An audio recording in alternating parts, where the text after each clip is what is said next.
Assalamualaikum warahmatullahi wabarakatuh sa lahat ng aking mga kapatid sa pananampalatayang Islam at magandang gabi rin po sa lahat ng ating mga manonood, Muslim man o hindi.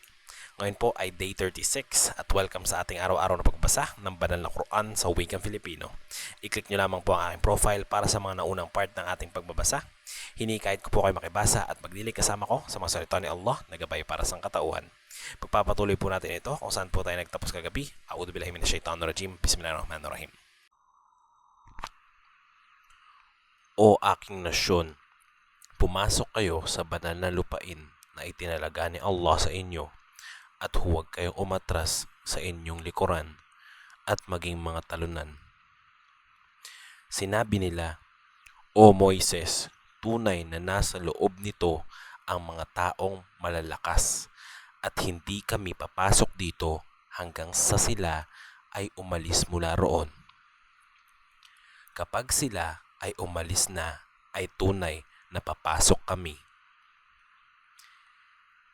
Sinabi ng dalawang lalaki na kabilang sa mga natatakot na sumuway dahil sa ibiniyaya ni Allah sa kanila, pumasok kayo sa lagusan at kapag nakapasok na kayo ay magtatagumpay na kayo. Kay Allah kayo marapat na manalig kung kayo ay mga nananampalataya. Sinabi nila, O Moises, tunay na kami ay hindi papasok doon kahit kailan hanggang naroroon sila. Pumunta ka roon at ang iyong Panginoon at kayong dalawa ay lumaban sa kanila. Tunay na kami ay mananatili rito na naghihintay. Sinabi ni Moises, Aking Panginoon, ako ay walang otoridad liban sa aking sarili at sa aking kapatid. Ilayo mo kami mula sa mga taong suwail.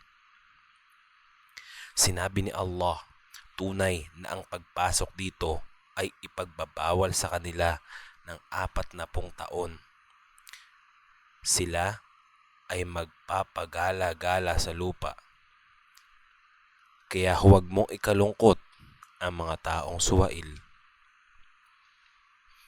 Basahin mo sa kanila ang kuwento ng dalawang anak ni Adan ng buong katotohanan nang sila ay nag-alay kay Allah at tinanggap ang mula sa una at hindi tinanggap ang mula sa pangalawa. Sinabi ng pangalawa na, tiyak na papatayin kita. Sabi ng nauna, si Allah ay tumatanggap lamang mula sa matutuwid. Kung iaangat mo ang iyong kamay upang patayin ako, ay hindi ko iaangat ang aking kamay upang patayin ka. Tunay na ako ay natatakot kay Allah, ang Panginoon ng mga nilikha. Tunay na nais kong pasanin mo ang aking kasalanan at ang iyong kasalanan at ikaw ay mananahan sa impyerno. Ito ay ganti sa mga mapang-api. Ang kanyang kaluluwa ay nagpahintulot sa pagpatay sa kanyang kapatid. Pinatay niya siya at naging kabilang sa mga talunan. Nagpadala si Allah ng uwak na kamakahig sa lupa upang ipakita sa kanya kung paano niya itatago ang bangkay ng kanyang kapatid. Sinabi niya, kasawian sa akin, nabigo ako na maging tulad ng uwak na ito na itago ang bangkay ng aking kapatid. At siya ay naging kabilang sa mga nagsisi. Dahil dito ay itinakda namin sa angkan ng Israel na sino mang pumatay ng tao, liban na lamang bilang parusang kamatayan o parusa sa kasamaang ginawa sa lupa, ay tulad ito ng pagpatay niya sa lahat ng tao. Sino mang magligtas ng isang buhay ay tulad ng pagligtas niya sa lahat ng tao. Dumating sa kanila ang aming mga sugo ng may malinaw na patunay. Tunay na marami sa kanila. Sa kabila nito sa kalupaan ay naging mga mapang-api. Ang parusa lamang sa mga nakipagdigma laban kay Allah at kanyang sugo at naghahasik ng kasamaan sa lupa ay ang patayin sila o ipako o putulin ang kanilang mga kamay at paa ng magkasalungat o sila ay patalsikin sa ibang lupain. Ito para sa kanila ay kahihiyan sa mundong ito at para sa kanila sa kabilang buhay ang malaking parusa. Liban na lamang sa nagbalik loob kay Allah o sumuko bago pa sila maaresto. Alamin ninyo na si Allah ay mapagpatawad at maawain. O mga nananampalataya, katakutan ninyo si Allah at maghanap ng daan patungo sa Kanya at makibaka sa landas niya upang kayo nawa ay magtagumpay.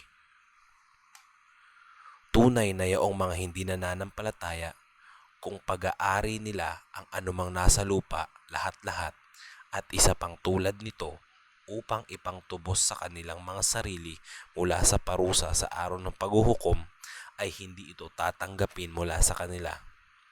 Para sa kanila ang masakit na parusa. Ninanais nila na makaalis sila sa impyerno, ngunit hindi sila makakalabas dito, at para sa kanila ang parusang nananatili. Ang magnanakaw, lalaki man o babae, ay putulin ninyo ang mga kamay nila bilang kabayaran sa ginawa nila at parusa mula kay Allah. Si Allah ay makapangyarihan at maalam. Sino mang magbalik loob matapos magkasala at nagpakamatuwid, ay tunay na si Allah ay tatanggap ng kanyang pagbabalik loob. Tunay na si Allah ay mapagpatawad at mahabagin. Hindi mo ba nalaman na si Allah ang nagmamay-ari ng kalangitan at lupa? Nagpaparusa sa sino mang naisin niya at nagpapatawad sa sino mang naisin niya. Si Allah sa lahat ng bagay ay may kakayanan. Hanggang dito na lamang po muna. Inshallah bukas po natin pagpapatuloy ang karugtong nito. Maraming salamat po sa pakibasa at pakikinig. Gantimpalaan nawa tayo ni Allah. Assalamualaikum warahmatullahi wabarakatuh.